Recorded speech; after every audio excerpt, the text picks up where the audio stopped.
time for like 500 stones. Episode 16 this week. We'll get ready to roll. Kirk is here. He doesn't put up with that shit now. Na na na na na na. Jesus, suburbia, everybody. Excellent job, Brooklyn, as always. Tip jar is over there for everyone watching. Or what else you could do is buy our shit. Yeah. We have merchandise now. Yeah, we have shit now. We have shirts, we have mugs. They look sexy. Thank you to Nazario and Mike for doing that for us. We never thought we would hit this point in our careers. No, we've hit it. We've hit a new high, and now I just want to keep breaking that glass ceiling. Like we have shirts now. We're gonna have a website in a couple of months. I can't wait till we get our own section of Universal Studios, like that own. Yeah, absolutely. We do have people knocking on our door, but we're waiting for Universal. But welcome back to Like 500 Stones, episode 15. We are real close to the top 100, Brooklyn. I can't believe it. We have a special guest today. We have one, Kirk Kowalkowski. Kirk, how you doing today, buddy? I'm doing all right. Yeah, I'm doing good. All right. So do you know anything about this list at all? Have you seen any of the other songs on this list? I know the list we're doing today. Fair enough. I just want to preface before that I pushed really hard to have Kirk on the week that we covered Humpty Dance, but it was between you and Boatman, and it was like, nah, Boatman fills the memes a little bit better. Yeah. Well, also apparently he doesn't like that song, and he's nuts. That's crazy. So with that, we're actually going to get started. So where we left off was number 151. The Shirelles with "Will You Love Me Tomorrow." Kirk, do you have any thoughts on this song before we move into the 150s? I like this whole era. This just era style of music, like the pre-Beatles poppy, like this. I still consider this have that 50s kind of pop to it, sound to it, even though it's 60. And just that this and the Supremes, all this kind of music. I'm a big fan of. So yeah, I enjoy this song. Absolutely. When we had Ethan on last week, this was actually his pick for his best song of the section. So it's real cool. It's obviously aged very well. But with that, we're moving on to number 150, which is Basket Case by Green Day. Brooklyn, I'm going to let you go first since you just did Green Day for us for the opening. So yeah, if you're putting two and two together, I did Pieces of Suburbia because this was the first song we were talking about. Obviously, this is from Duke. From Dookie. It wasn't their debut album, but this was their breakout or whatever. Iconic music video. It had that negative, not the negative style, but it had that highly saturated kind of color and whatnot. If there's anything that I love about Green Day is that they're all incredible, but not all of them are necessarily in the mainstream or kind of flashy about it. And I guess the example that I kind of go to that is Mike Dirnt is one of the greatest bass players ever. And he's overlooked and kind of forgotten about because Billy Joel is such a great front man, and just how he kind of handles the controversy and how he delivers himself. And the Trey Cool is Trey Cool. He's throwing himself out there. He's a mix of Travis Barker and Chad Smith. But just the bass line that they add into this standard kind of punk riff. And then the last thing I wanted to say is Weird Al does a really good cover of this in Alternative Polka. He uses it to close out the song, and it just fits it perfectly. I forgot about that, and somehow you bringing up Weird Al in an episode just seems. Kirk. 94. This is my senior year of high school. I'm an incredibly old man, and this song was everywhere.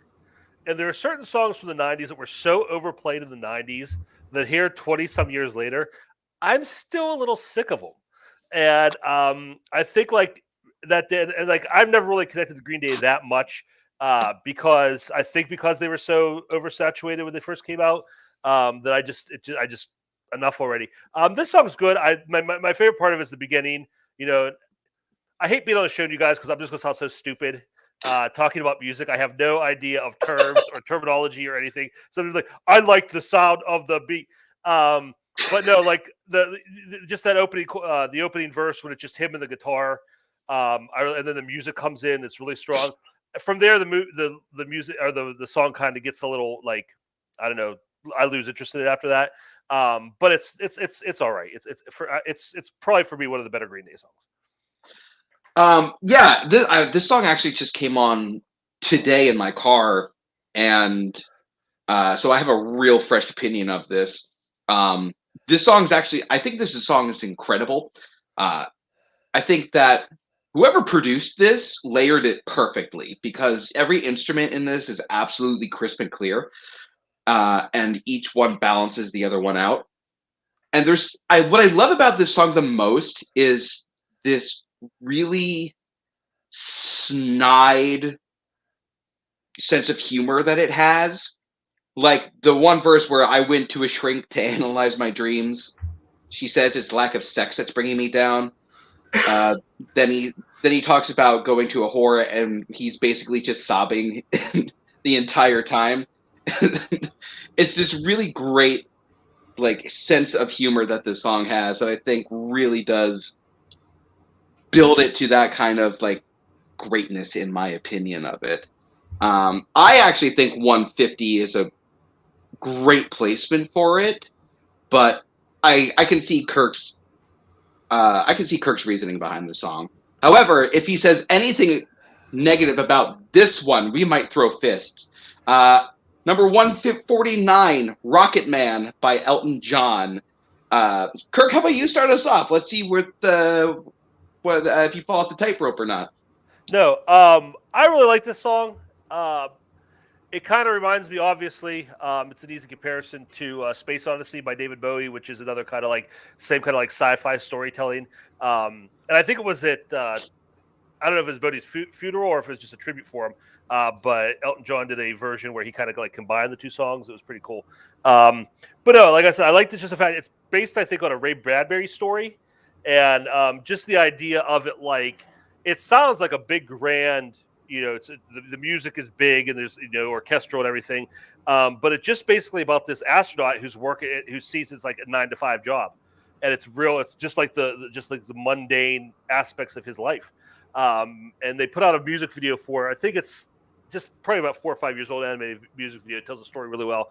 But that's what I like when they you have that juxtaposition of like this like just big grand scope of music, and then the song is really just about a normal guy doing kind of an extraordinary thing.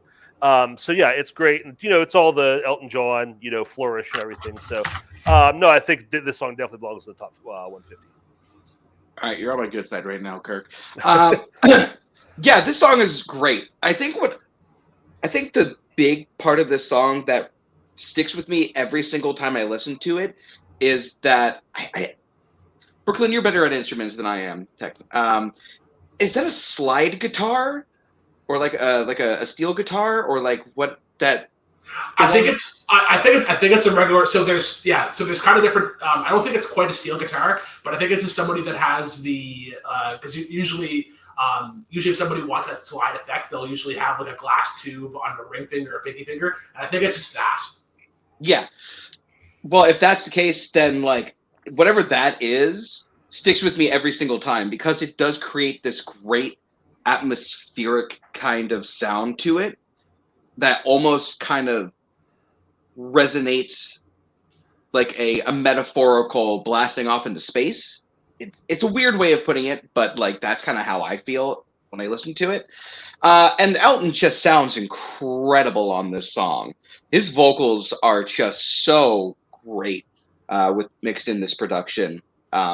It's kind of a simple song disguised in as Kirk said, it's a 9-to-5 job kind of thing. So it's a simple song kind of wrapped in this metaphorical flourish, and I love this. Brooklyn. She packed my bags. Yes, nice.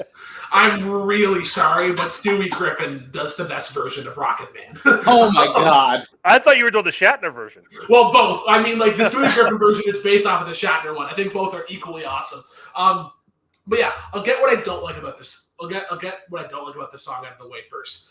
In a vacuum, compared to all of Elton John's discography, this is the most un-Elton John-esque song. Like, there's hardly any piano in this. It's a lot of guitar. There's a lot of horns and a bass. Having said that, though, you were mentioning Andrew some of the instrumentation. I love the horns and the bass in that second verse, especially when it's like there's science I don't understand. And you have like that descending kind of horns, and it's kind of like, I think it's a really good way to symbolize like the vastness of outer space. And then you have that one bass line come in at the super high octave, and it's like, oh, well, there's a beat. Like there's another way to symbolize like, oh, there's a kind of like a beacon out this way. Like let's go explore.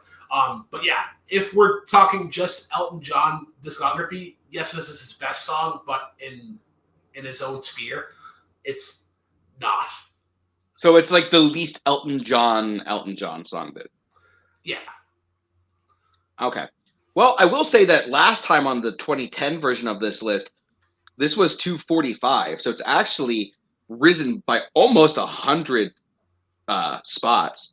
So there's something about this song that has really resonated with audiences afterwards. Whereas Cashmere by Led Zeppelin at 148 is only a few slots different than where it was last time. And I'm always conflicted about this one for one reason and one reason alone, and it's the length. Sometimes I feel like it's just way too long. And then there are some days where it's perfect. Like it flies by. So I love what they're able to do with this song in the sense of building the world around the lyrics with the music. You really do kind of get a sense of the landscape that they're describing through the instrumentation, and it's fantastic. It almost reminds me of like it's as if they were composing their own mini score for something like Dune or Lord of the Rings, with this like grandiose kind of instrumentation and sound and production, but it clearly kind of captures this landscape. It's one that I have a lot of respect for. Sometimes I understand why it would be this high. Other times I just kind of don't. Kirk, what are your thoughts? I think you and I are in the same boat about this. This song, I respect it. I think there's a lot of cool stuff going on, but it always kind of leaves me dissatisfied when I listen to it. And I think the reason for it is, you have that beat, that like driving beat, and it feels like it's building towards something. And then you have the falling dun dun dun, dun, but it never feels like it reaches what it's going for. It never lives up to that promise of those opening notes. Like I want to compare it to another Led Zeppelin song that maybe we'll get to talk about, but it just like it just never, like I really want something in this song that just hits, like it's going, and like, okay, we get there, and it just feels like it. And maybe it is kind of like a travel log, like you said. So maybe it is about like the just repetitiveness of this. Maybe that's what they're trying to get out of it. But for me, I just really wish there was something like just a beat or something in there where it really hit. You're like, okay, yeah, it just kind of completes when it feels like it's starting. I don't know if that makes sense or not, but that's the feeling I always have when I listen to this song. And Brooklyn. Take a lot of what I said about Rocket Man and apply it to Cashmere. If you don't like Led Zeppelin, this is probably your favorite Led Zeppelin song. I just like the strings in that are really cool, but I'm much more a fan of their earlier stuff. Physical Graffiti and Houses of the Holy are albums that take a bit to digest. I'm much rather a fan of like Led Zeppelin 2, or the numbered albums, I guess. It's fine. I think P. Diddy used this later on whenever he was for Godzilla, I think. Yeah, he did. Yeah. So yeah, that happened. I thought you were about to say that version's better, and I was. Oh no! I just want it to be documented somewhere that that happened. I would also like to document that this is the song that Chase Utley would walk out to home to go out to bat to every day, and it was the greatest walkout song ever. Yes, I will talk about the Phillies when I get the chance, especially Chase. Well, not so much the Phillies. I have a problem with people who tend to break other people's legs while trying to steal second. Okay. We'll talk about that on another show. As we move on to number 147, Blueberry Hill by Fats Domino. Brooklyn, I don't mean to step on your toes or break your legs, as you would put it. So how about you go first? This song is fucking dope. I love the love the kind of swagger to it, like the kind of the not the vibrato, but like the kind of the treble that he has in the piano. I will mention the vibrato that he has in his voice is very, very controlled. But yeah, other than that, like I was very glad to check out this song. I haven't heard it before this list, but yeah, really good. Fats Domino is someone that I kind of want to dive more into their discography because the few songs I know from them are solid. They're great. Like the structure is perfect. And I think what I really like about this is the melody. The melody in this song is actually just like real sticky, but it's so simple. It's easy to follow along with, but it sticks in your mind. And I think that the production of this really does help with that because when those horns come in, those horns sound fantastic. And when you balance those out with the melody that Fats Domino is singing, it's really great. And it's just instantly memorable and recognizable. Is it kind of its own era? Yes. But sometimes things of an era still hold strong today. It's like great architecture in a sense like that. Kirk. Yeah, I think you probably just expressed everything I feel about it like better than I could. Because when I was listening to it, I hadn't heard it in a long time. I was listening for the show, and just the way the music comes together, like it has like a very casual feel to it, but at the same time, it's a very like well structured song. Like even like his voice sounds kind of lazy, like like he just he's just singing it along to the radio or something like it.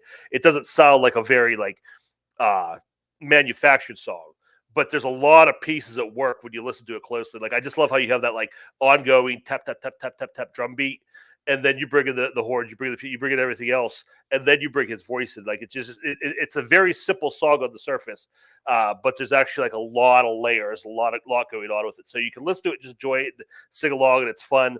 But musically, I think it's a very well structured song. Yeah, absolutely. It's a simple song, but it's one that works in its structure. Mm-hmm. Last time on the list, though, it was number 82. So it has dipped, but not as much as something like Bo Diddley did, where it slipped into the 300s. So I'm glad to see this one's kind of sticking around. As with number 146, Fire and Rain by James Taylor actually has jumped spot. It was at 227 last time. And I'm really glad to see it. I'm really glad to see it in the top 150 now because I think that it deserves to be in this section. I think that James Taylor's voice on this is just perfect. There's a sense of weariness to him, but there's also that glimmer of hope, especially in that last verse. I've been walking my mind through an easy time with my back turned towards the sun. And I think the thing that I love the most about this song is the production, because the spaciousness that it gives every instrument is perfect. Placement of the drums, to the guitar, to James Taylor's vocals, and especially that cello. That cello is so perfect because it fills in any empty space, but it also creates this tone that is just warm and it's gorgeous to listen to. I think this is just a great balance of vocal performance, instrumentation, production, and lyrics. I think it's a fantastic song. Perfect. Yeah. Again, listen to this for the show. I hadn't heard it in a while, and like mostly I know this song for like pop culture. Like I remember like the Simpsons episode, with when Homer's in space, he's singing it to Homer. But this is it's just listen to it now and just reading up on it and realizing like how much reality is. I mean, like Susan was a real person, and the song being about her and his other struggles, and just like it has like people listen to Fire and Rain. If you don't feel something, you listen to the song, like you don't have a heartbeat. Like there's just something like universal to it. But just the fact that it was also something very personal to him. And I think that's just what's great about James Taylor. His music, a lot of his music is just very personal, but he makes it into something like, yeah, that's something I can definitely relate to. So, this is probably, I would say almost definitely my favorite James Taylor song, even though it's not something I listen to that often. It's just such a sweet song. I will say that my favorite James Taylor song is Carolina in My Mind. I hope that gets on here somewhere. Probably won't, but Brooklyn, I see you have your guitar out. Tell us why.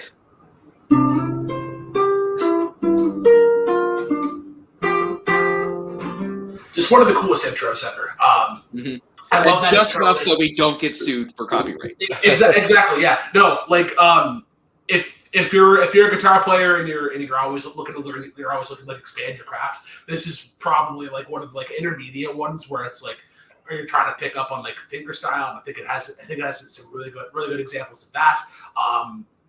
My favorite line in this song is probably "Woke Up This Morning and I Wrote Down the Song." I just can't remember who to send it to, and it's a cool way of being like, well, I was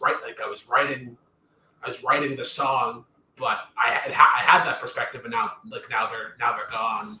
It's kind of lost. And then I was reading the paragraph as well. The third verse talks about his time in a psychiatric facility, but he's also mentioning they're talking about like sweet dreams and flying machines and pieces on the ground. Yep.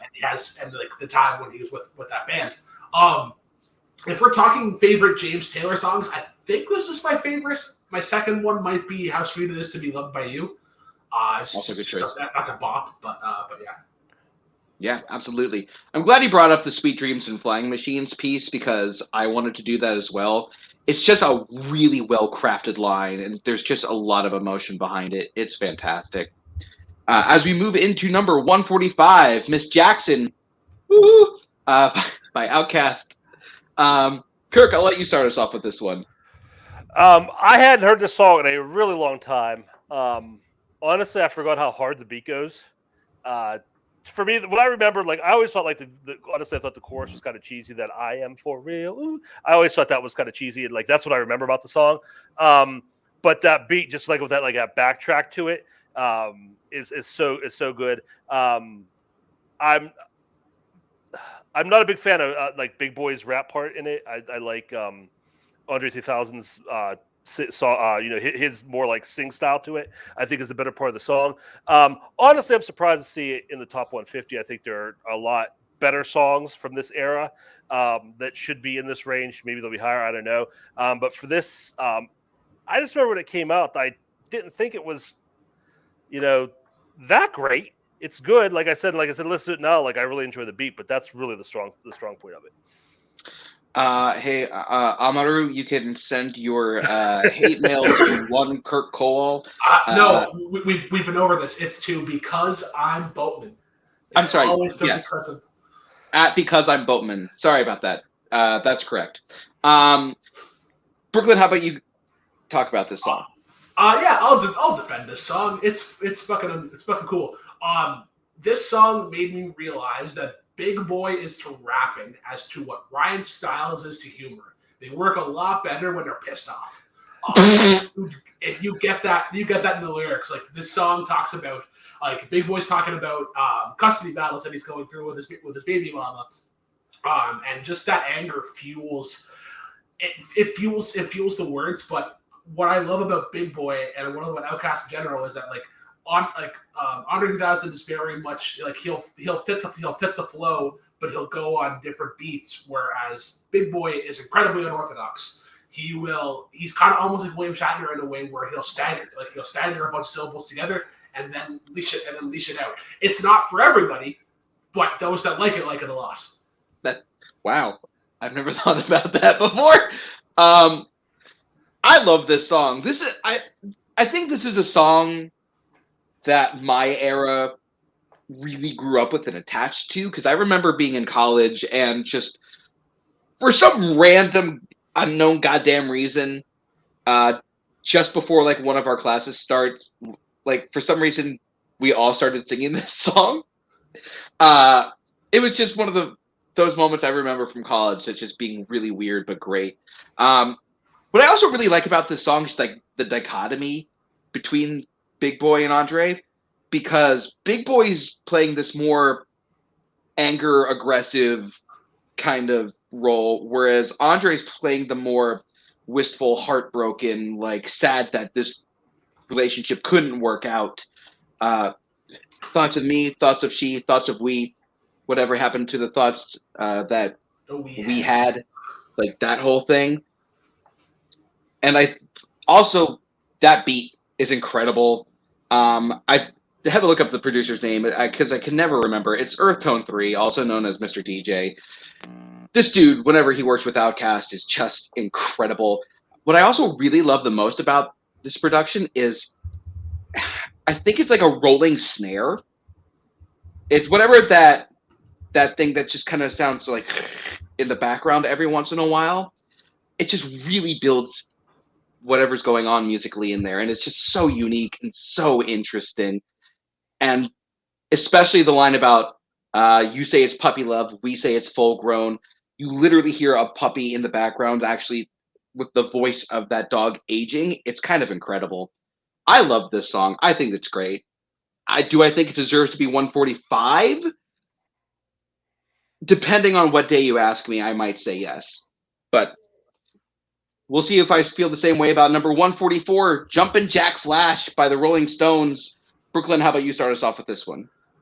To quote a great lyricist and poet of our time, CeeLo Green, why, baby? No, this is super fucking overrated. I don't know why it's here. This is the Rolling Stones attempt at doing like a Who song, or it could be the other way around. But no, this is not the Rolling Stones song to put here. Okay, Kirk, how about you? Yeah, the Stones are like one of my top 3 all-time favorite bands. And this isn't one of my favorite songs. I probably don't feel as strongly about it as Brooklyn does, but I mean, it's not one of my, I wouldn't put it in my top 5, probably top 10 for their music. Hopefully there's a lot more Stone songs from 143 down. But this one to me, like what I don't love about it is the music isn't my favorite. Like it has like that more bluesy feel. But just something about like the way the guitar sounds, it's not bad. It's just not something that I prefer. There's other songs of theirs, they do that better. What I do like about it is the lyrics and the storytelling. The Stones are a very like literary band. They're very good storytellers. You know, songs like "Sympathy for the Devil," "Paint It Black." You know, they always tell a story, and their songs have characters in them. And that's something I really enjoy about this. Even in the context of this list, though, like this is over Paint It Black. This is over Wild Horses. Yeah, was there another Rolling Stones song that this is over? I want to say yes, but I can't remember what it was, so I could be completely wrong. Yeah, this over Paint It Black is crazy. Wild Horses is over Paint It Black as well, actually. I think Paint It Black was in like the 300 range. I want to say Brooklyn, like I was like like low 300s, high 200s. Yeah. I really like this song. Do I think that it's better than Paint It Black? No, not really. Do I think it's better than Wild Horses? I kind of do. But I like bluesy instrumentation, so that probably is why this one speaks to me more than it does to you guys. But it's that first line, I was born in a crossfire hurricane. It's just such an instant ear-grabbing line that it's hard to kind of like turn away from. I understand how you guys would feel this one's a little overrated. I like it a lot, but I will say 144 is not the right place for it. It has dipped a little, though. It was 125. So maybe people are starting to agree with you more. I will say too that was the walk-up music for Pirates shortstop Jack Wilson in the 2000s. He's my favorite Pirate 2000. So that's definitely a soft spot for me. Brooklyn, would you like to accuse them of doing anything in baseball? Jack Wilson was a gentleman. Nothing to say. I mean, the Pirates tanked for a while. Like they had Andrew McCutcheon, and then they traded him away. This was pre-Andrew McCutcheon. This is before they even tried to get good. He was the only good player. My Pirates knowledge is that the Jays had AJ Burnett for a while. Yeah. He was a Pirate for a while. That is true. Okay. All right. So moving on to number 143, London Calling by The Clash. I am shocked that it's here. I am super surprised that it's here because this is one of those songs that I think really has left its impact on music. I think that this is one of those songs that I think most people would consider one of the the building blocks of where rock and roll would go later on. Plus, it's off of one of those albums that just I think so many music historians and people who just really know music would consider one of the all-time great albums. Me being included in that, I think that this album is incredible. And I think that this song, just sonically speaking, is incredible. The bleakness in it, but that bass line is so good. It is so memorable. And vocally, this is great. Especially the guttural, throaty vocal sounds that they use just as its own instrument at points. It's just got this great tone to it, this kind of bleak darkness, this almost apocalyptic kind of feel to it that is just incredible. I hate the fact that it's here. Brooklyn? 143, I think initially is an okay ranking. Should it be higher? Probably. I'm not sure where it goes the next time around on this list because, and I don't know, for my generation, this will always get lumped into that 80s and 8 mix because growing up as a kid, it was a lot of 2000s and late 90s, and for my parents at the time, if you wanted to listen to 80s music, it was Saturday mornings from 8 a.m. until 9. This is always ingrained into that mix for me. It is really cool. I love the guitar work in this. Like you mentioned, the bass line, how it kind of offers the counter melody. And then as I'm thinking about it now, I love how London Calling, that lyric, it's used in a call and answer style, but it's very much kind of creeping up on you. And I think that's a kind of a cool little sub emotion to give to the song.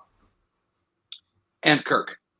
This is just such an angsty, angry song, just the energy it has to it, just that driving beat, his voice, the lyrics, everything, just that repetitive guitar, it's a little, it sounds, again, you guys know better than me, but it just sounds slightly discordant, and it just adds to the anxiousness and the dread and the stress that the song gives you. And just the subject matter, it's about nuclear disaster, environmental disaster, rampant drug use, police brutality. It's unfortunately a very timely song today. It's something, that we could play today, but oh yeah, this all makes sense. Yeah. This song came out a year after the 3 Mile Island incident. So that nuclear error line, I'm sure at the time hit super deep. Yeah. The one other thing I love about this song, just real quick before we move on, is at the end, they play the SOS Morse code. And it's just this great little addition to it. But moving on to number 142, we are moving on to a little contra music. George Jones with He Stopped Loving Her Today. Kirk, I'm going to let you start us off with this one. Okay. George Jones is one of my dad's favorites. So I listened to a lot of George Jones growing up. So I'm not a country fan at all. but older guys like this, George Jones, Willie Nelson, Hank Williams Jr., like the pre-new country guys, like 60s, 70s, 80s country. I kind of have a soft spot for it. Just I enjoy the music, but there's a lot of nostalgia as well. Listen to this song because I hadn't remembered. I'm sure I heard this when I was a kid, but I didn't remember it. So just re-listen to it now for the show. Just a really nice song. George Jones has a really good voice. He's a really good storyteller with his music. And this song just tells like a really nice, and I just love how the story builds. Like you kind of discover what's happening as he goes through it. It starts out seeming like one thing and it turns into something else. And I think that's the best way to do a song like this. So yeah, like I said, something that I don't remember hearing before, but I enjoyed it when I listened to it. Brooklyn. Hey mom, can we get Glenn Campbell? No, we have Glenn Campbell at home. This is Glenn Campbell at home. This song is fine. I appreciate it, but I would swap this and Wichita Lineman because I think it does a better job. The thing that throws me out of it is the strings. I think it's between the first verse and the chorus, or when they're coming out of the chorus, but they trill upwards. And it's weird, especially when you have all that steel guitar coming in to kind of like set the tone. And it's just, totally confusing. The strings are the thing that throws you off? Yeah. That's so weird to me, because that's one of the things I think works the best in this song.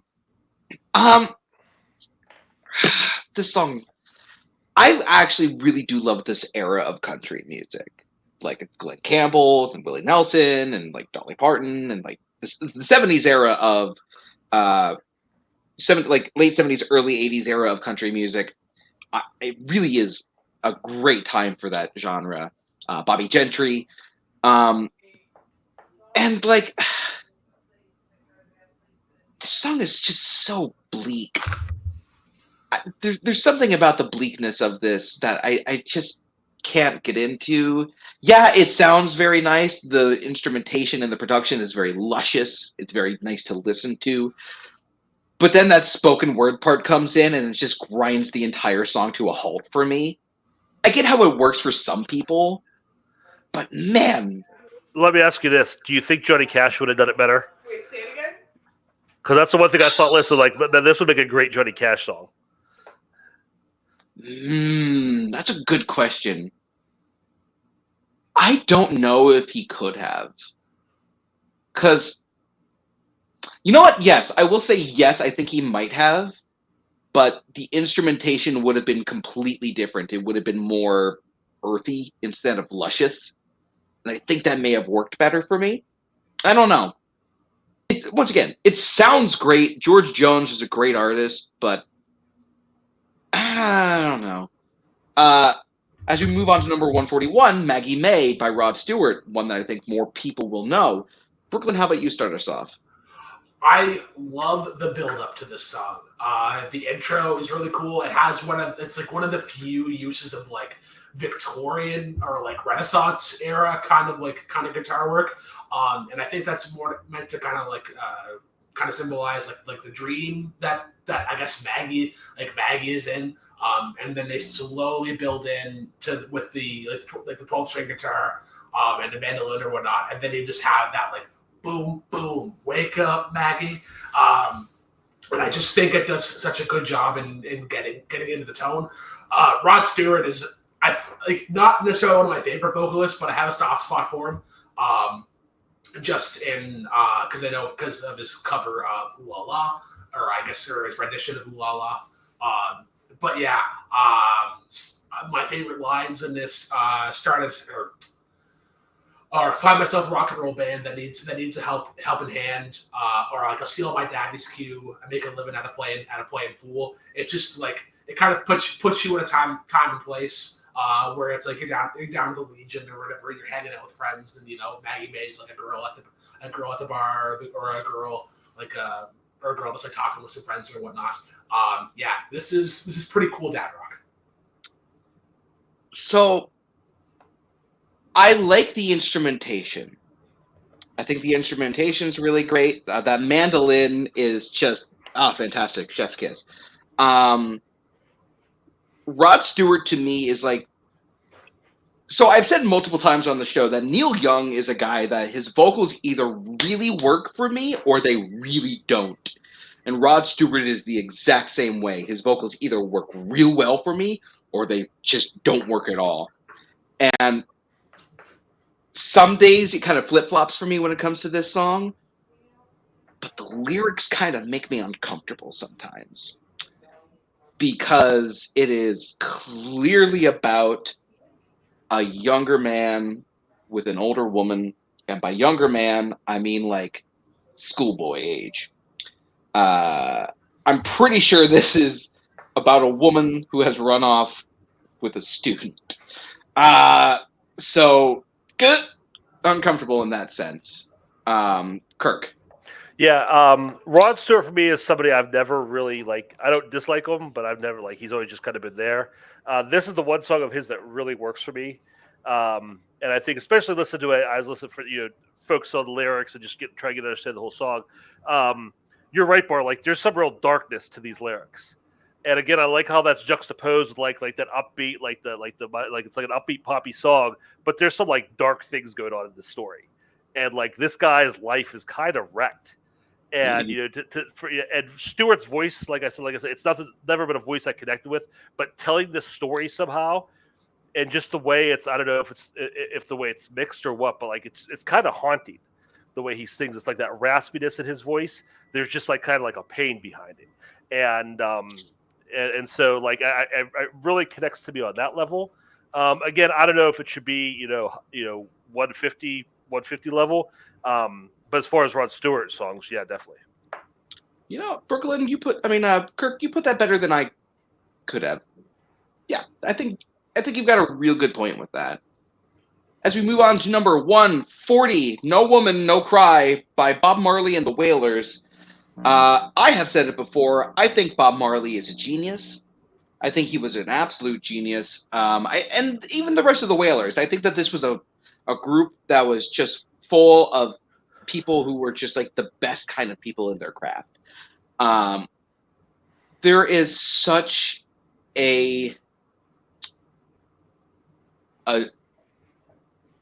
trying to think of a good way to put it, but the tone of this song is just beautiful. It is just absolutely gorgeous to listen to, and there's just a warmth that exudes from Bob Marley's voice in this. There's really not a lot for me to talk about with this song other than it's just a really sweet, sentimental kind of piece to me. Kirk. Bob Marley's another one I love. He's a top 10 all-time artist for me. I love his music. I think this song really encapsulates what he does best. And I assume we're talking about the live version, right? Because that's like the version. Any version, but the live version probably. I've never found a studio version that was as satisfied as that live version, just because of the energy that has. The crowd sing along and everything that brings so much to it.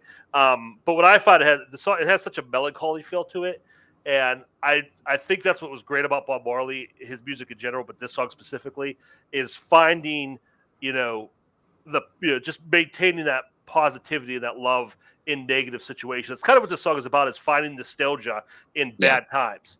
And I think it does it so well. So it just has that that bittersweet feel to it.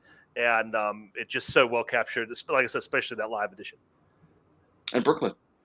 I think what makes this song really works is the value on re-listen, and kind of how you attach to the song in different ways.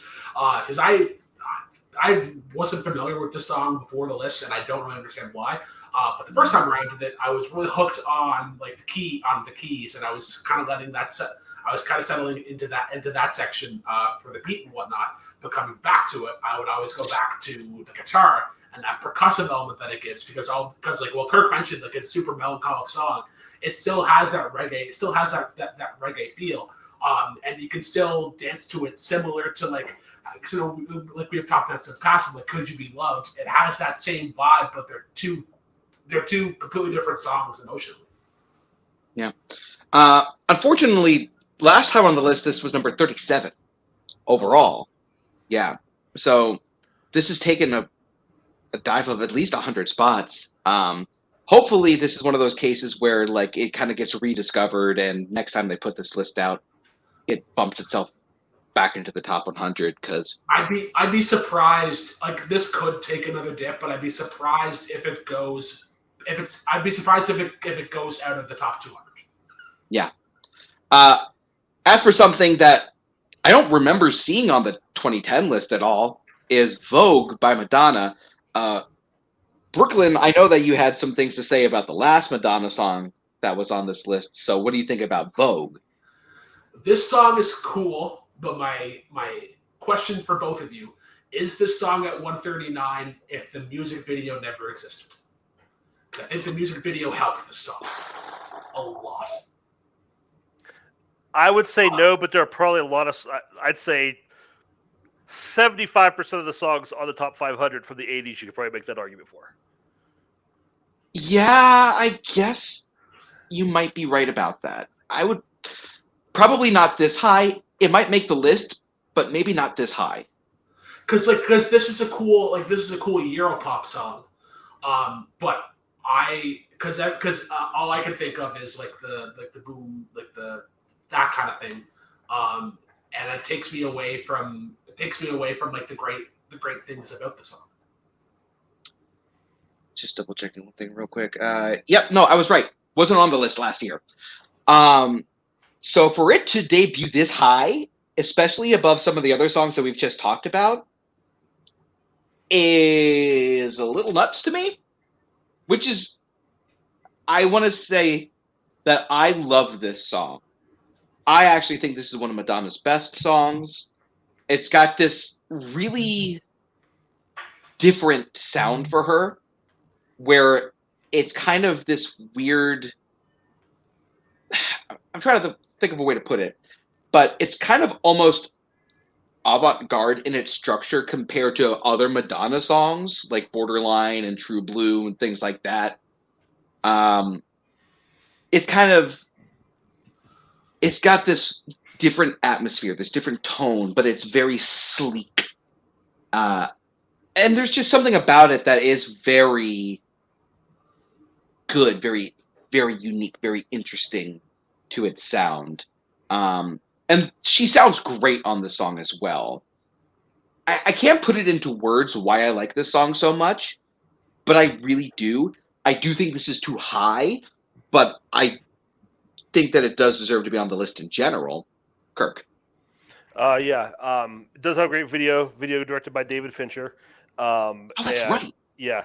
And it's good. I think it's more interesting than it is good just to see like where it's at in the evolution of her career. You know, this is like the 80s is when she was doing the more like straight poppy stuff, the Borderline, Lucky Star, all that.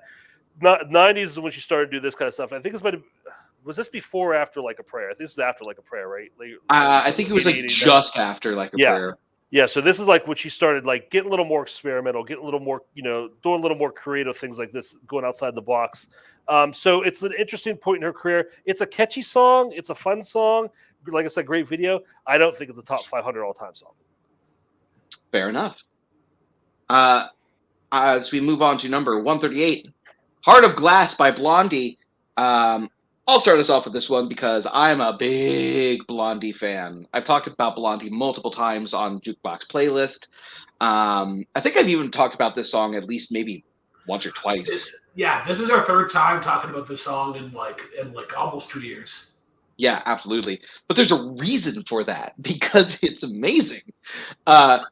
This is one of those songs where, like, I think I talked about this with Marquee Moon when we talked about that song last week, where the instrumentation is this kind of almost deconstructionist kind of thing, where it's very simple, but the simpleness is so catchy and it sticks with you so well that it just creates this sound that is just incredible. Like that bass line in this song is so good. It's not like the most difficult bass line in the world, but it is just so catchy that it's a great foundation to build on top of. And oh my God,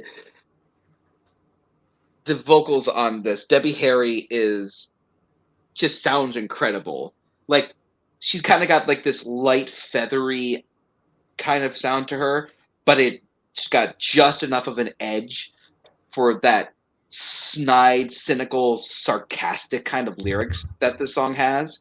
Like, once I had love and it was a gas, soon turned out I had a heart of glass. Man, I love this song. It's just a great piece. Kirk. Yeah, I really love this song too. It's just so good, so catchy. I don't have a lot to say about it because, like, technically, there's not much we talk about. But I just enjoy. I love just like that beat and like that kind of like. I don't know if this is quite post disco. Like, it might still be disco era, but it's definitely heading out and like evolving off of that.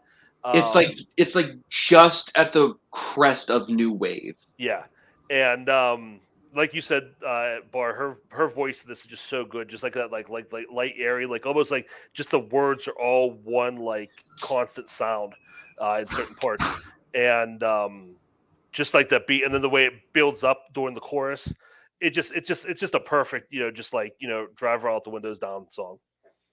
And Brooklyn. Yeah, so you're talking earlier, Andrew, about how the instrumentation is really simple, and you're right because the drum is very, very straightforward. The bass is very straightforward, but I think the guitar I think the rhythm guitar especially is doing a lot of the hard work or the heavy lifting, kind of filling in the gaps of everything in between. I said it before, and I'll say it again. The electric organ solo in this is incredible, and how it has a lot of. It's very full sounding, and yeah. Check out Parallel Lines, the record in general. So good. I was doing a little double checking, and the last time on the list on the 2010 version of this was at 259. So this has actually gotten a big boost. I think especially since someone who I heard do a cover of this recently, and it was actually a surprisingly really good cover of it, was Miley Cyrus. And so, yeah. So this is actually... was this in a trailer semi-recently for like House of Gucci? House of Gucci, yeah. Yeah. It's in a lot of movies, and like it's in so many movies too because it just fits so well. Like, you can just put it in there. Like, it's one of those songs. Like, it's unfair to put it in a trailer because like whenever they put this behind, you're going, I want to watch that. Yeah, it's a cheat code. Garbage. Yeah, exactly. All right, as we move on to number 137, Thank You Next by Ariana Grande. Huh? What? Why is this here so high? Like, okay, let me say this. I like this song. I think that for a pop song in the last decade, this is one of the better ones because there is a genuine earnestness and sweetness to this that she really does capture. But I do want to take this time to talk about swearing in pop music because sometimes if it's done tactfully, it works. And then there are moments, like at one point she like does that on one of the verses, but it works. But that chorus, when she swears on that chorus, it is so jarring. It's like a teenager trying to sound more adult in that moment. I think that there's a lot of great elements to this piece. I think that it is one of Ariana Grande's better songs of her like incredibly popular ones. There are better Ariana Grande songs out there though. Like No Tears Left to Cry would have been great to be on here, or like even maybe NASA. Side to Side.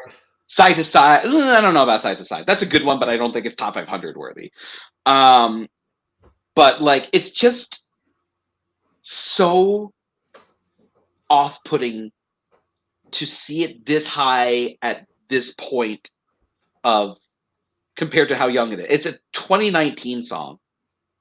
Yeah, it's very heartfelt, very sweet. That first verse is incredible, actually. It's one of my favorite first verses in a pop song in like the last couple of years. But it's just above some of the songs that it's above right now. No, Brooklyn. Yeah, completely agree. When this came up on the list, I was like, all right, cool. Like I understand recency bias, and like we've had like Bad Bunny pop up, Billie Eilish was on whenever we were talking with Coho. But even in that sphere, like I think Bad Guy should be over Thank You Next. I think why this is on here, and like even reading the little paragraph or whatever, just the context of like everything that was happening around that time.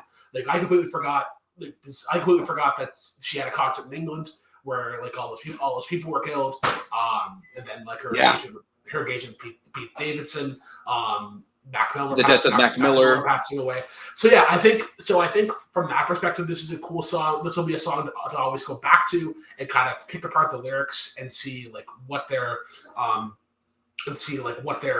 what she's trying to say in those lines. But yeah, if I was to pick an Ariana Grande song to put in the top 500, I would probably pick "Bang Bang," the one that she does with Jessie J. Oh God! We're on completely different ends of the spectrum there. Yeah. Just because, like, sorry, the last thing I want to say, Ariana Grande is an incredible vocalist, and I don't think this song does justice in that sense. All right, Kirk, I see you like gearing up for this, so go ahead. And you're muted. Hold on, let me unmute you. There we go. Nope. There you go. All right, let's take that again. Okay, here's why it's on the list, because Rolling Stone needs the kids to pay attention. And the kids probably never heard of Fats Domino or George Jones. So hey, let's throw a vote with Ariana Grande. Yeah, this song, it's not the worst. They could have picked a better, just like I said, because I'm convinced that's the only reason this is here is just to, hey, 18 and under needs to not click off this list while they're looking at it. And they could have picked a lot better songs. This song is just, it's not terrible, but you put this in a lineup with 5 other songs from the past 5 pop songs from the past 5 years, I am not going to recognize it at all. It's bland, it's boring, it's repetitive. Her voice stays flat, and then you get the not flat, but just like one place. I'm reading this I'm reading the thing here. She could have released whatever fluffy song, but she was brave enough to go here. I'm like, this song is like so fluffy, like there's no edge to it at all. Like maybe if you're 14 and you hear her say the F word, that's edgy, but like it's not an edgy song in any stretch of the imagination. Also, the video reenacts the Bend and Snap from Legally Blonde. So if there's no automatic S tier song, there's no reason to throw this in the burning pits of hell forever, that's it. Is it the worst song ever? No, but compared to the other songs we're talking about, it's kind of the worst song ever. Yikes. I will say this is off of what I would consider one of her weaker albums. And I know that's like harsh to say, but I think it's actually not that great. And I also do want to point out, just before we go on, because I'm just seeing this. 1, 2, 3, 4, 5, 6, 7, 8 writers. Not surprised. 2010's pop songs, everybody. Movies and pop songs. The more writers there are, the better they are. Guaranteed. As we move on to a song with only 3 writers, Try a Little Tenderness by Otis Redding. Now, first of all, I do want to say to anyone watching and listening, just because there's multiple writers on a song doesn't automatically make it bad. It's just one of those things I've kind of noticed in the last couple of years that just like really frustrate me. So, Kirk, how about you start us off with this one? I really like this song. Otis Redding is somebody I've kind of been discovering over the past 2-3 years. Getting more into his music. Just like I mentioned before, like I kind of like that era of music. But him particularly is somebody I've really come to enjoy. What I love about his music is how much he's not in a hurry, and he is just taking his time through the song. And I think this song demonstrates that better than others. Like he is just singing his heart out here. That's I think it's so passionate. The songs, like there's so much energy. He was like in his early 20s, I think, when he sang this, and it sounds like somebody in his 50s. Yeah. Like there's just so much like worldliness and like knowledge in what he's singing about, and just the way how the song slowly builds up and it builds up, and it doesn't really all come together until, and I mean like all the instruments and everything don't all come in until like the last 15 seconds. And the song is fine with that. Like the song is not here to impress you. It's just him singing his heart out, and I love it so much. Brooklyn. My favorite part of this song is like Kirk was mentioning that end, like to try a little tenderness. But then everything before that, I'm just like, come on. Get there already! I'm childishly impatient with this. I'm like let's get there. This is no sitting on the dock of the bay, but Otis Redding is an incredible artist. I love Otis Redding. Otis Redding is like one of my favorite singers of this era, and this is like arguably the second song I heard from him. I mean, Sitting on the Dock of the Bay is obviously the first one that I've ever heard from Otis, but he had, if I'm remembering this correctly, and listeners, viewers, if I'm wrong, feel free to correct me in the comments section. I won't take any offense to that. But I believe his nickname was something like Mr. Pitiful. And there's something just so great about a guy with that nickname just kind of exploding into this great soulful, like energetic, intense instrumentation where he's just kind of like screaming, and it's kind of like James Brown, where he's got that showmanship in his vocals. But I love the build of this song. The build of this song is just perfect. It's like a ticking time bomb, especially with like the hi-hat in the background, just like tick, tick, tick, tick, tick. And it's just this incredible sound. Like that Stax record sound of that era was just, there's almost nothing else like it.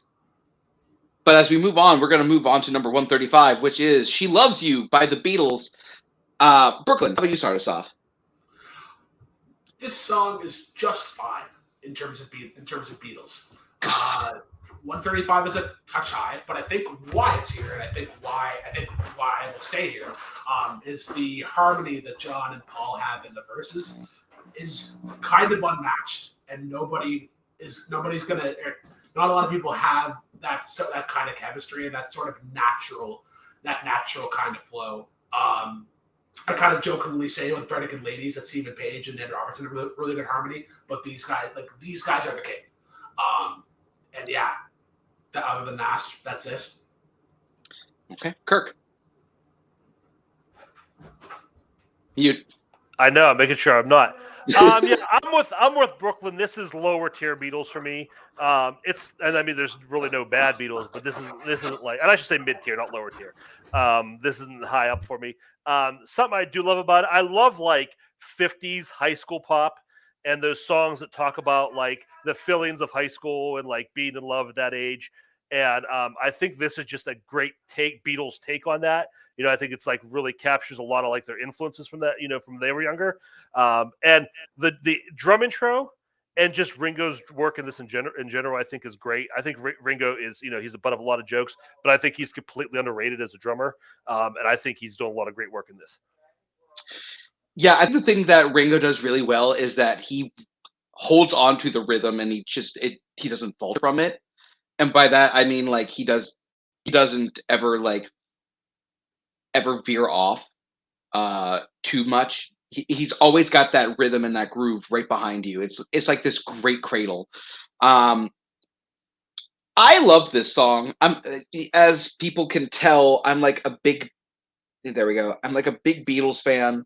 I literally have 2 of their albums on my wall and another copy in my trunk over there. I always go back and forth depending on my mood as to which era of the Beatles I love the most.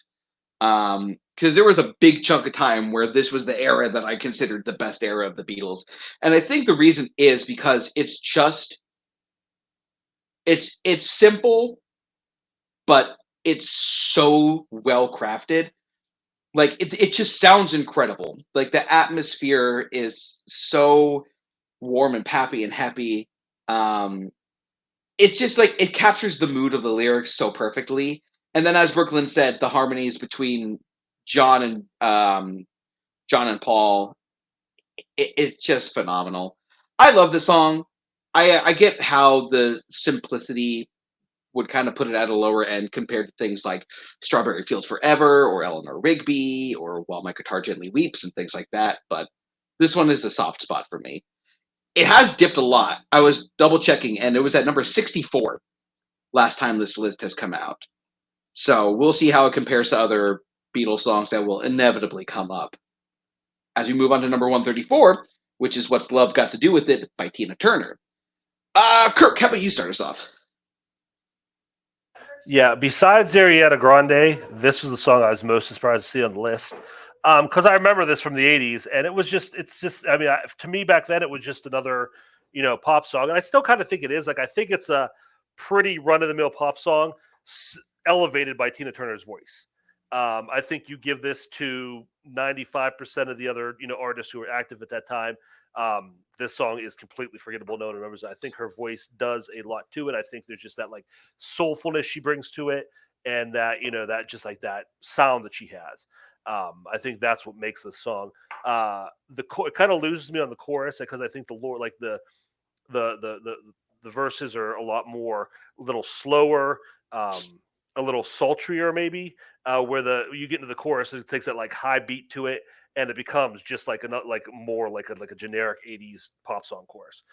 So yeah, like I said, I don't think it's a top 500 song, and she's the only reasons here. If anybody else sing the song, it wouldn't even sniff the list. See, I'm a little bit of the opposite way. I think that while Tina does sound very good on this, I think that she also might not be the best part of this song. I actually think that it's the instrumentation and the production. It's one of those things that I've been finding out lately is that if you have like a rock solid, catchy groove, and lyrically and vocally you're not offending me in some way, I'm gonna at least really like it. And there's just something about the production on this song which is real nice. There's just like this nice kind of like soft spaciousness to it, especially with the tone of the key, like the synthesizers that they chose. I actually really like that a lot. So I think the weakest part of the song might be the melody, though. I think it's not as outside of the chorus. I think the verses aren't that catchy. But if that's my biggest problem, then yeah, not a big deal. I will say I was looking it up last time. 136. I mean, no, I'm sorry, not 136. 316. I've switched those numbers around. This is a big increase. Something has really resonated when it comes to this song. Brooklyn, can you pinpoint what that is, maybe? And you are muted. Yeah, I'm not the only one. Yeah, no, I was kind of scared when you're like, oh, this song is fine, and you're like, oh, this song would be tough for Tina. I disagree with both of you. I think this is like an S tier song in general. Tina Turner, like as a kid, this song kind of flew over my head, but I love the instrument. I love the instrumentation. I love the chord. I love like in the chorus and just like kind of the impact and the force that she puts in, got to do with this. Similar to almost like James Brown, where you have that, where you create that space for like just a bit of that funky kind of beat. I also love the bridge and I love the lyrics in this. I don't recommend going through a breakup, but if you have to go through a breakup, please listen to the song. I've been taken on a new direction, but I have to say, I've been thinking about my own protection. It scares me to feel this way. I get the emotion. Yeah. I get the emotion of this, and especially like the time and place, because I think this would have been around the time that she would have that she was leaving Ike, and like obviously Yeah, and then obviously the movie itself, what's love got to do with it, kind of highlights that pretty darn well. But yeah, no, this is I can't praise this song enough. All right, fair enough. I still prefer River Deep Mountain High to that, but I get it. As we move on to number 133. Oh my God, it's Journey! It's Journey! Guys, it's Journey. Yes. Don't Stop Believin'. The obvious Journey song. Even though I do think Separate Ways is the better Journey song. Fight Me, Bros. Yes. This song is... I don't want to say the catalyst, but this is the first song I think of when I think of the 4 chords of pop. 4 chord pop songs. This is like not ground zero, but it's like the first one I go to. And Brooklyn's about to get something in order to show us how that functions. I do really like this song a lot, though. This, for some reason, started to become like a pop culture staple when I was like entering high school again. Like it just kind of The Sopranos, and I think it was like On the Hills or something like that, which was so weird between both of those shows. That was the one thing that they had in common was Don't Stop Believin'. And look, I think it's Steve Perry. Steve Perry is an incredible vocalist. Like that dude could sing. And it's got this great stadium arena like kind of vibe to it. That rock sound that it creates is just so great. And it's kind of inclusive in that way. It's something that I think a lot of people could really resonate with and belt along to. It's just this great power rock piece. Kirk. Yeah, I would define this song as post-ironic at this point, where, it was huge. It was a big thing in the 80s. Then it kind of became a joke. And now we all kind of take it seriously again. And we honestly like it. Yeah, I mean, this is the one I don't have a lot to talk about because it is what it is. But it's just a great, the whole, Detroit Red Wings, raised in South Detroit. I remember back when the Penguins were having like their rivalry with the Detroit Red Wings in the playoffs. They play this during the at the Red Wing home games, and I even got it. Even though I was rooting against them, like born and raised in South Detroit, and it's just such a great moment. Such a fun song to sing along with. So yeah, I mean, technically, is it perfect? No. Is Separate Ways better? Probably. But yeah, this is still so much fun. Is it deserving of having this spot on this list? From a pure musical standpoint, probably not. From an enjoyability standpoint, somewhere, not this high maybe, but somewhere maybe like middle. Okay. And Brooklyn.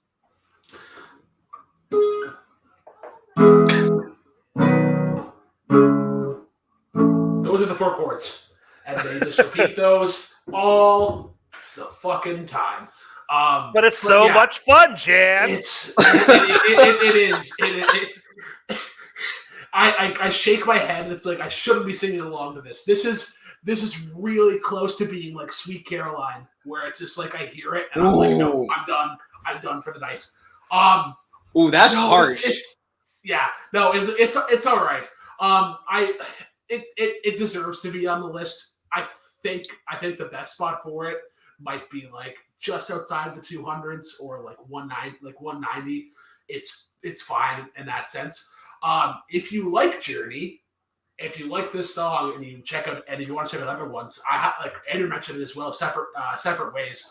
But if you want to get a really good version of Stephen Perry's vocal work, Faithfully, I think is their best ballad and arguably their best song. I'd argue ballad-wise, maybe Open Arms, but Faithfully is a good pick. Yeah, Open Arms is pretty good. I think what Open Arms was kind of ruined for me because does anybody remember the long forgotten show American Idol Junior? No.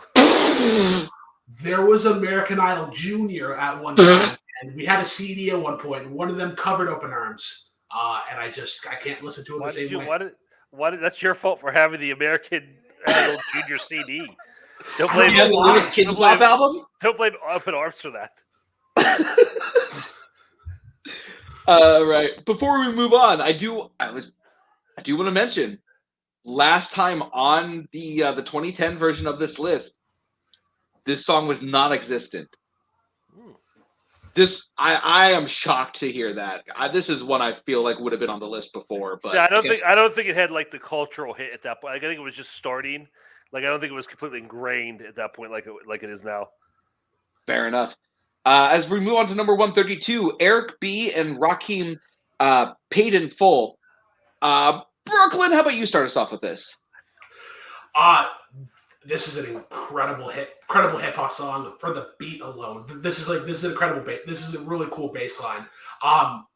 It's so good to the point where like there were times where I go to open mic and there was a bass guy that would go up and he would just play the line from this, and it works. Like I could listen to it all the time just because of how much sound they're getting, like how much sound he's getting out of it. Like it is slap style, but you hear how hard they're hitting it. The flow in this as well. Like I think like those initial lyrics, like thinking of a master plan, kind of subverting or whatever, or off topic or whatnot. But every time I see this album cover, it's like, man, I hope these guys get a biopic and Keaton Thompson plays. I think it's Eric. Is Eric B the one on the left?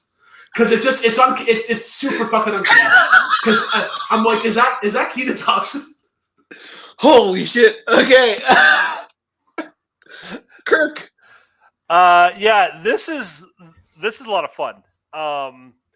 I like this like early-ish style of like just chaos rap, like just where it's just like they just do anything and they're just having like it's like a new toy and they're figuring out what to do with it. I love the beat. I love how chaotic it is with all the sampling, just like a kitchen sink of everything. I think the lyrics and the rap part actually kind of, or I don't want to say bring it down, is the weakest part for me. Like I kind of wish like they sample. What did Pump Up the Volume sample this song, or did this song sample Pump Up the Volume? I don't know. I think they both came out the same year. But I mean, obviously, it has like similarities to that song, and I kind of wish this was just that song. It was all just sampling and very minimal lyrics. The rap isn't bad, but like I said, when you compare it to the rest, that's the weakest part of it to me. Here we go. I think this song is okay. I understand the appeal of this one. The beat, the production on this is really good. The flow is great. Lyrically, it's tight. Like the rhyme scheme is really nice, but something just doesn't connect for me. It just I don't know what it is about this piece. Like it should be like right up my alley, but there's just something that just keeps me from loving this song, and I just can't pinpoint what it is. So that's a great way to end off this piece. Moving on to number 131 before someone throws a tomato at my face. Stand By Me by Benny King. Kirk, I know you actually just talked about this song recently in a trivia match. So how about you start us off? Yeah, I really like this song. I've talked about this with Brooklyn on other shows before. I'm a sucker for upright bass. You throw upright bass into just about anything, I feel left out now. Am I the default vocalist? Because yes. But no, you throw a upright bass into anything, and I'm probably gonna love it. And just that constant bass line, that repetitive bass line, I love so much. Whenever this comes on, I just sing the bass line. Boom, boom, boom, boom. But on top of that, King's voice is great, and the lyrics, just like they're so melancholy and sad. It's just about like death, basically. But still like having somebody to connect to and having that connected together. It's a very bittersweet feel.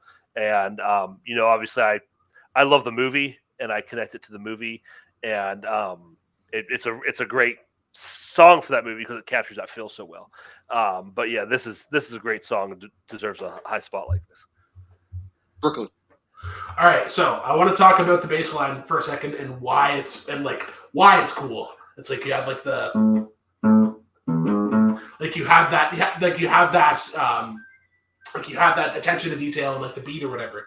What I hate about this song, and because this gets used a lot in like guitar groups or like people learning guitar, and it just gets dumbed down. It's like when the night has come, and like it just everybody that's covered the song loses what makes it great. I think if I was to not hear the song for like a month and then pop it on again, I'd be like, man, this needs to be here. But similar to how we've talked about like Don't Stop Believin' and like Sweet Caroline, this song just gets overplayed. See, I don't think that this song gets overplayed. I don't hear it nearly as much as other people seem to hear it for some reason. God, I love this song so much. I think I heard this song for the first time when I was like 14, and it immediately just like got me in my core. Benny King is just an incredible vocalist. Like, this is one of the better singers that I think that people don't really talk about. He's amazing. And that bass line is so tight and amazing and instantly memorable and catchy. Like the moment that you hear boom, boom, boom, boom, everyone knows what song this is. And everything Kirk said about the lyrics is absolutely right. Like this is just an incredible piece. I friggin' love this song so much. I'm glad it's here. I'm so glad it's here. Where was it last time? This was at 122. So this is stuck around really well in the general conscious. As we move on to number 130, Dancing in the Street by Martha and the Vandellas. I'm going to start because this is another artist that I've talked about multiple times on Jukebox Playlist because I love Martha Reeves and the Vandellas. I think Martha Reeves has just one of the greatest voices of her era. I actually like her voice more than Diana Ross. I'm going to say it. Diana Ross is great. I thought Martha Reeves was the better singer. And there's just something about the inclusiveness of this song, which is just so great and refreshing. It's one of the best summertime songs you will ever hear. And those horns are just great. The moment you hear bum bum ba bum, it's almost like the gates of heaven just opening up. It's like got this incredible sound to it. Man,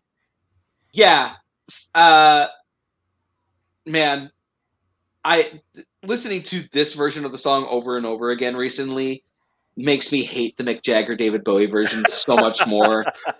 That one just sounds so bad compared to this. It's not that bad. It's awful. But guys, the Birds covered Mr. Tambourine Man with just a 12-string guitar. Man. All right, Brooklyn, you seem very salty right now. You go.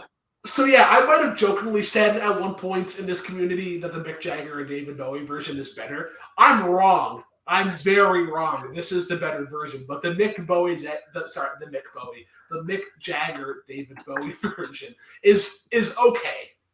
I love the pre-chorus in this. And you have like the backing vocals coming in, and it's like doesn't matter what you wear, just as long as you are there, and like just how full sounding that is. I think the first time I heard this in a movie was Recess School's Out. Oh my God, I forgot about that. What a great movie based on a TV show. But yeah, I've never really thought about it as like a summer song, but I would love to hear this at like a street dance or like a block party. I feel like that kind of the perfect time for it. And when do those happen, Brooklyn? They happen. We only have summer for like 8 weeks max. What did I do? Okay, whatever. Kirk. Yeah, you're right, but this is it's impossibly a bad mood when you listen to this song. As soon as you hear that intro, it's like, yeah, okay, I get into this. And the beat's great. It's so danceable. Like you said, it's a great like block party, just like sing-along song. I love the chorus. My favorite part is the chorus, just how it builds up. It's like, doesn't matter what you wear, just as long. And just every guy, and how it just builds and builds, and it resolves that every dance. It's so good. again, it's almost like I put it there with like I mean I'm not comparing musically or lyrically, but just the feel you get for that "Don't Stop Believing," just like that release of serotonin you get listening to this song. It's so good. I don't. It's a fun song, so like it's be hard to screw up. I don't hate the Mick and Bowie song just because it's such a fun song and they're having some fun singing it. You have fun listening. You can't help it. All right, fine. I guess I'm alone in thinking that is awful. As we move on to number 129. It's almost like you're a pretentious hack, Andrew. Thanks a lot, Brooklyn. All right, as we move on to number 129, which is "Hold On, We're Going Home" by Drake, featuring I never get this guy's name right. Majid Jordan, something like that. I don't know. I'll start by saying, okay, like this era of Drake, I really like. I like this album and "Take Care." I think this is Drake's best era. And the groove is like real good. Drake sounds fantastic on this. It's just one of those pieces where I'm kind of like, in the moment, I think it's great. But do I think about it later? Not that often. Brooklyn. So similar to how Kirk was mentioning, like whenever "Thank You Next" was put on for the list for kids to kind of keep their minds fresh, I feel like people put this song on the list and they were like, "Hey, you guys remember Vine and how cool that was?" And I hear this song and all I can think of is like those creepy. It's like "I Got My Eyes on You," and it'd be like somebody looking at like a jar of like peanut butter or something random. But yeah, other than that, I have no context for this song. It's a cool, catchy beat, but this is way too fucking high. And Kirk. Yeah, I'm not a big Drake guy. I've never been like real interested in his music at all. I had not heard the song before until I listed it for this list. And if I just list it randomly, you ask me, "Hey, where would you think there's a Drake in the list of all-time songs?" I probably would have said, "How high does the list go?" The fact that this is 129 is insane. It's like I said, it's not awful. I wasn't offended to it, but it's just like kind of like a big nothing of a song. I just don't get it. I will say, I think that the lusciousness of the production, it sounds very nice.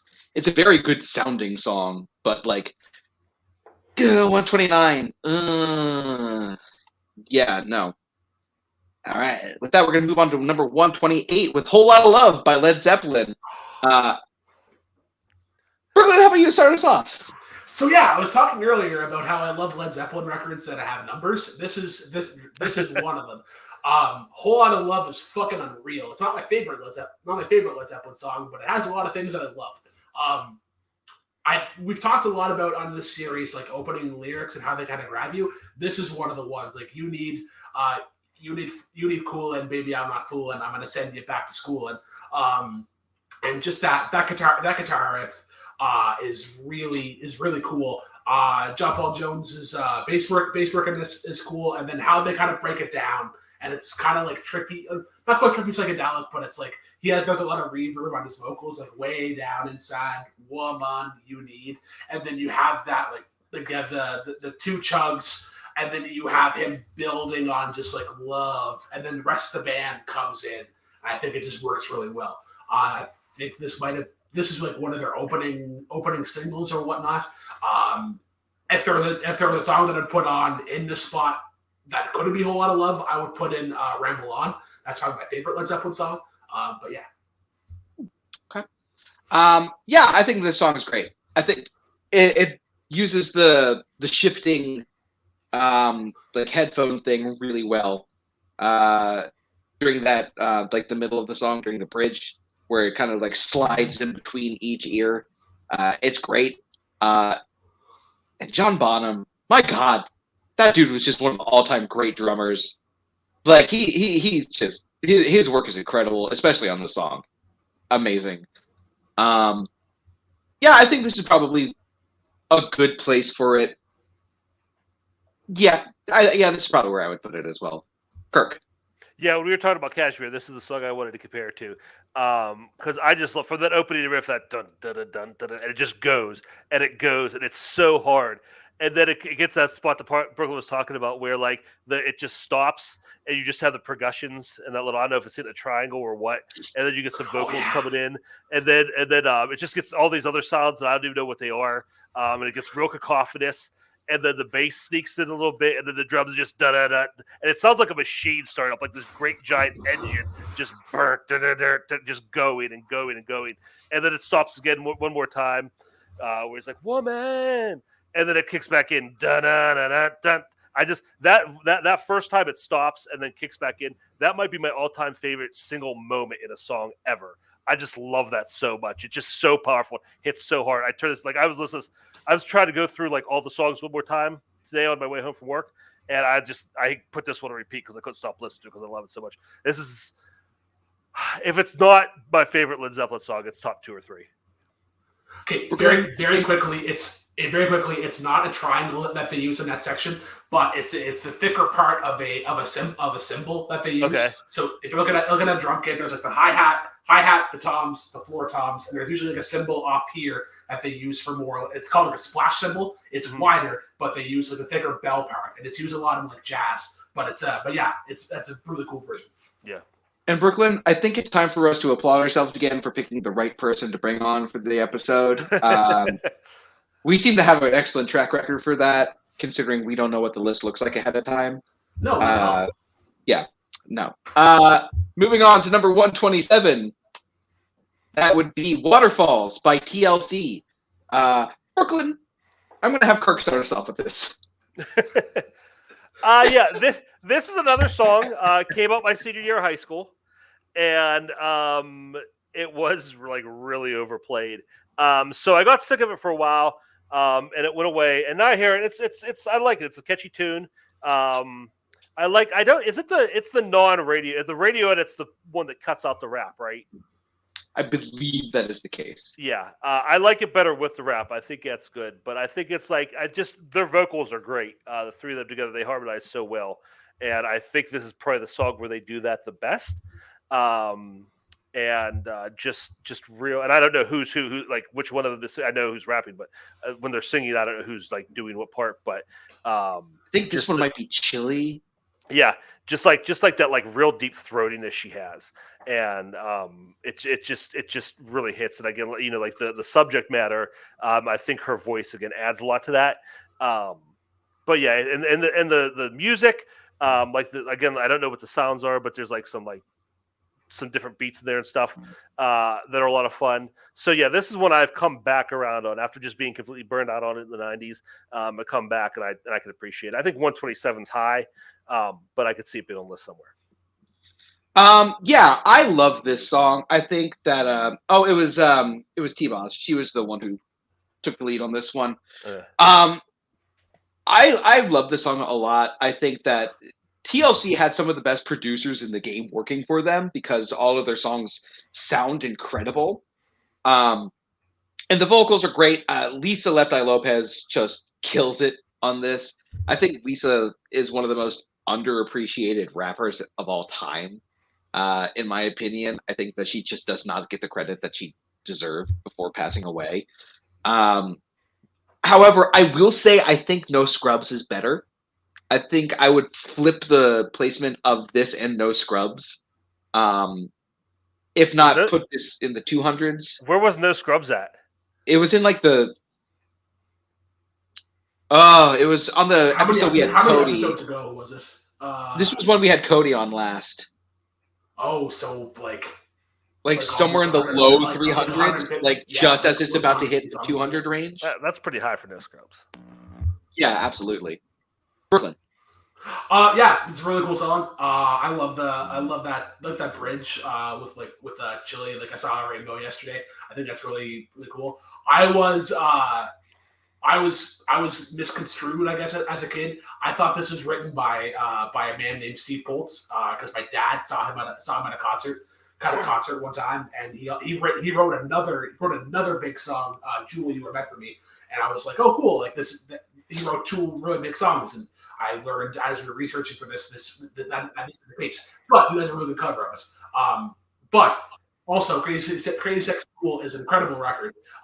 If there's a song on there that you need to check out that probably should be on this list, Something Wicked This Way Comes. Something Wicked This Way Comes. Yeah, it's fucking awesome. Great choice. I will say I found it and I was right about the section. It was No Scrubs is at 303. Wow. Yeah, agreed. So I'm also sad that 303 is not on here at all. Okay, thank you very much for coming, Brooklyn. And with that, we're going to move on to number 126, the last song on this episode, Freedom 90 by George Michael. All right, we'll bring Brooklyn back in for this one, I guess. So there we go. Brooklyn, what are your thoughts on Freedom 90 by George Michael? This is a really cool song and semi important in a way. As somebody who recently, not once he came out of the closet or whatever, but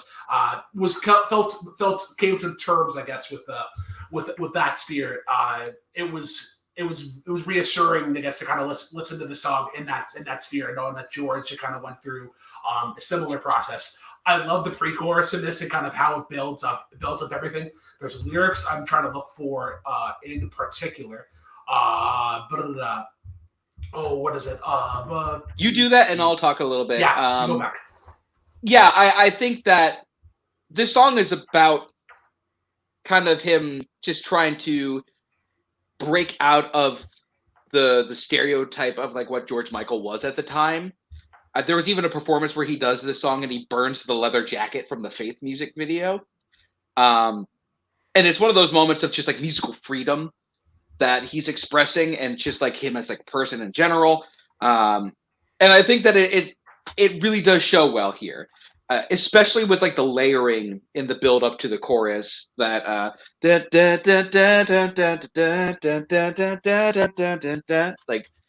that part is like just real nice. I will say that sometimes I think that the production on this song isn't the greatest. Like his vocals don't, like the way his vocals are produced in this song, there's just something off about it. But otherwise, I think it's just a great song. It's about, it was like 6 or 7 minutes, but it earns that length.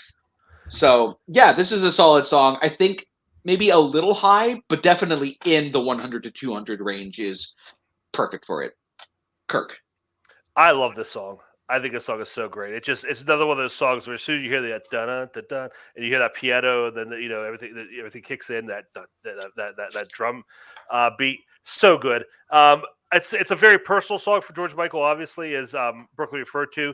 A lot of time when artists do that, like it's very like self-serving and like self-absorbed and very eye-rolly. But he made like a great piece of art. I think his greatest song out of this. And just like it's about him evolving, like you mentioned, another David Fincher video, directed video, one of the great videos of the 90s, with all like the iconography backing up. And I think even you can hear like the music itself, because you hear like you with Faith, you have dun dun dun dun dun dun dun. This goes dun dun dun dun. So like even the music itself feels like he's evolving his own music, and there's so many layers to that. And just like with like, the Faith video starts with the record scratch. This starts with like the CD player laser, like just so much about evolution and change and, just growing. I disagree. I love the way his voice works in this. I love like the parts like take back the picture and the frame, like when he's going back and forth with himself. Oh, but like what he's doing, I agree with you, but there's like something the way about his voice is produced that throws me off. But I think overall his voice is used so well. It's just like, just the way it's layered. But yeah, this is probably personally a top 25 all-time song for me. Wow. I love this song. This is another one. If I listen to it once, I gotta listen to it 3 or 4 times because I can't walk away. You were mentioning how it references other songs and like, yeah, it has Faith. I think in the intro of this they use an organ or whatever, but it takes like the melody from "I Don't Want Your Freedom." Mm-hmm. Yeah, and I like that kind of attachment to it. The lyrics that I wanted to talk about, I think are really, really important. There's something deep inside of me. Take back your picture in a frame. I just hope you understand. Sometimes the clothes do not make the man. All we have to do now is take these lies and make them true somehow. And it's just like I love the way that he takes those. He takes that subject matter, and it's like it's a lie that we've been telling ourselves for so long, but it's not. But we have to make it a part of ourselves. Yeah, and the line that I don't belong to you and you don't belong to me. Just yeah. All right, but with that, we have come to the end of this section of the list. As we do with every episode, I'm going to ask each panelist if they had to pick specifically one of these songs, only one of these songs that they could elevate into the top 100. They have the power of Rolling Stone magazine in their hands, and they could pick one of these songs to bump into the top 100. What would it be? I'm going to start. We're going to hold off with Kirk. We're going to save our guest for last today. Brooklyn, what would you pick? Showed my hand a little bit earlier, but what's love got to do with it? It's got to be in the top 100. How? Okay. I respect that. This is a section of the list where we're getting to the point where, like, almost every single one I probably would have picked if it was on a different section of the list. There's a lot here that I could pick. And I think it's like a three-way race for me right now between London Calling, Dancing in the Street, and Stand By Me. Man, I'm going to go with Dancing in the Street. There's just something so euphoric about that song that it gets me every single time I hear it. And but the Mick Jagger and David Bowie version, all right? No, that you know what, that does belong in the top 100. The top 100 worst covers of all time. Kirk. Yeah, that's something. I thought you were going to ask me my favorite, and obviously, like I said, Freedom 90 would be my favorite. But as far as like objectively what belongs in the top 100, in between that, Whole Lot of Love, Otis, Try a Little Tenderness, Stand By Me. Somebody, like you said, somebody of these could be there. But I think what I would deserves to be in the top 100 would probably be No Woman, No Cry. Good choice. Yeah, great choice. But Kirk, thank you so much for coming on with us. We really enjoyed having you. Would love to have you back at some point eventually. But any thoughts about this before you go? No, it's a lot of fun. I appreciate you guys like holding my hand through this because, like I said, I'm not as inclined like in the details of this stuff. I just know what I like and what I don't. So you guys were real helpful in helping me express a little better. I appreciate it. You're great hosts, and yeah, I hope to be back sometime. Oh my God, I don't think anyone has said that to us. Like, whew, man. Brooklyn, we did it. We got through another episode. Somehow. Is this how St. Peter's feels? St. Peter's University feels like we're now into the Sweet 16. And thank you for the timestamp on this episode. But yes, that's probably how it feels. But for everyone watching, that's been Kirk Kowalkowski. That's for Brooklyn Vale. I'm Andrew James Barr. Thank you so much for watching, and keep on rocking.